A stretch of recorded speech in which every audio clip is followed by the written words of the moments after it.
श्री कृष्ण कहते हैं, वर्तमान परिस्थिति में जो तुम्हारा कर्तव्य है वही तुम्हारा धर्म है। बुद्धिमान अभी क्या करना है उस पर ध्यान देते हैं। जिस व्यक्ति का विश्वास अपने प्रभु पर हर परिस्थिति में बना रहता है, ईश्वर भी उस व्यक्ति का विश्वास किसी भी परिस्थिति में नहीं टूटने देते। दोस्तों, गीता में हर समस्या का हल मिल जाता है। समस्या चाहे शारीरिक हो या मानसिक हो या आर्थिक समस्या हो, आप किसी भी परिस्थिति से गुजर रहे हैं तो गीता ज्ञान के माध्यम से सफलता पा सकते हैं। श्री कृष्ण ने समर्थन और विरोध के विषय में क्या कहा है? समर्थन और विरोध केवल विचारों का होना चाहिए, किसी व्यक्ति का नहीं, क्योंकि अच्छा व्यक्ति भी गलत विचार रख सकता है और किसी बुरे व्यक्ति का भी कोई विचार सही हो सकता है। मतभेद कभी भी मनभेद नहीं करनी चाहिए। ज्ञान धन से उत्तम होता है, क्योंकि धन की तुम्हें रक्षा करनी पड़ती है, परंतु ज्ञान तुम्हारी रक्षा करता है। समस्या यही है कि लोग सच्चे व्यक्ति को सहारते नहीं हैं, बल्कि उसका इस्तेमाल कैसे करना है यह सोचना शुरू कर देते हैं। श्री कृष्ण कहते हैं कि सुलझा हुआ इंसान वह है जो अपने जीवन का निर्णय स्वयं लेता है और उन निर्णयों के परिणाम के लिए किसी दूसरे को दोष नहीं देता। जहां मूर्ख नहीं पूजे जाते, जहां अन्न की सुरक्षा की जाती है और जहां परिवार में कलह क्लेश नहीं होती है, वहां लक्ष्मी निवास करती है।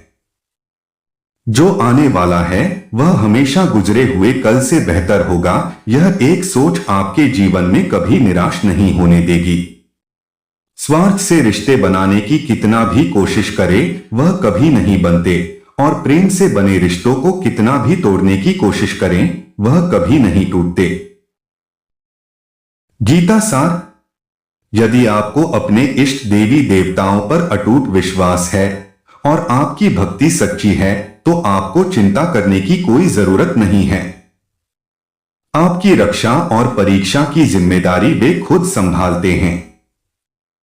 कर्मों से डरिए, ईश्वर से नहीं, क्योंकि ईश्वर माफ कर देता है लेकिन कर्म कभी माफ नहीं करता। श्री कृष्ण कहते हैं, सलाह के 100 शब्दों से ज्यादा अनुभव की एक ठोकर इंसान को बहुत मजबूत बनाती है। श्री कृष्ण कहते हैं, हानि हुई है तो भविष्य में लाभ भी होगा।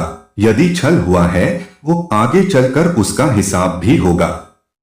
कृष्ण की वाणी: किसी को बहस से जीतने के बजाय मौन से पराजित करना चाहिए, क्योंकि जो आपके साथ सदा बहस करने के लिए तैयार रहता है वो आपके मौन को कभी भी सहन नहीं कर सकेगा।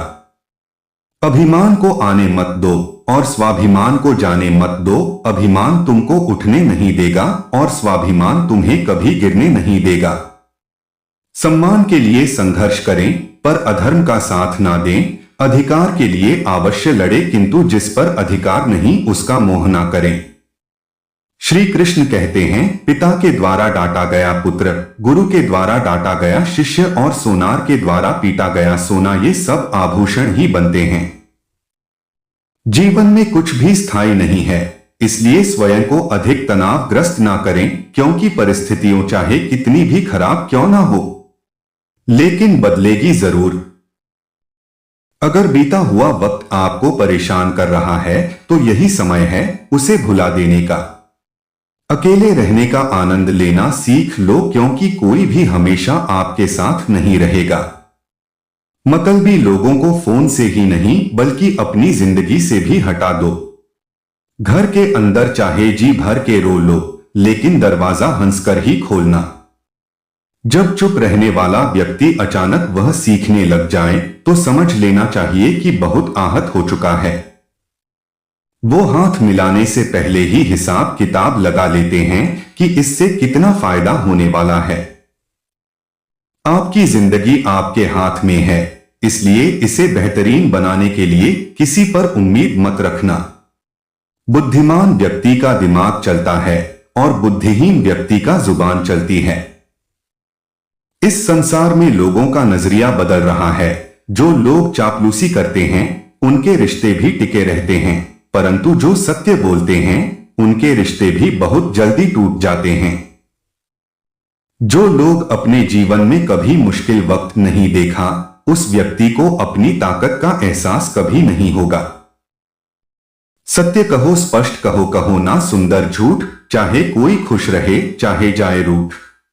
कलयुग चल रहा है, इसलिए ये विचार दिल से निकाल दीजिए कि बिना मतलब के कोई आपसे रिश्ता रखेगा, अपने पास ऐसा जरूर कुछ बचाकर रखिए कि लोग उसे पाने के लिए आपसे जुड़े रहे। खुद को खाली मत होने देना, क्योंकि लोग खाली चीजों को डोट कचरे की डिब्बा में फेंक देते हैं। कर्म वह फसल है जिसे इंसान को हर हाल में काटना ही पड़ता है, इसलिए हमेशा अच्छे बीज बोए ताकि फसल अच्छी हो। दुष्ट इंसान की मीठी बातों पर कभी भरोसा मत करो, वह अपना मूल स्वभाव कभी नहीं छोड़ सकता, जैसे शेर कभी हिंसा नहीं छोड़ सकता। सुख और दुख अपने अपने नसीब से मिलते हैं, अमीरी गरीबी से इसका कोई लेना देना नहीं है। रोने वाले महलों में भी रोते हैं और किस्मत में खुशी हो तो झोपड़ी में भी हंसी गूंजती है। परमात्मा का निरादर इस बात में नहीं कि तुम मंदिर नहीं गए, बल्कि इस बात में है कि मंदिर जाकर भी तुम संसार की वस्तुएं मांग कर लौट आए, उसे नहीं मांगा जिसे मांगने से सब मांगे मिट जाती है। जब बुरे दिन आते हैं तो बुद्धि भी घास चरने चली जाती है। इंसान चाह कर भी सही निर्णय नहीं ले पाता, इसीलिए तो कहा जाता है इंसान बुरा नहीं होता, उसका वक्त बुरा होता है।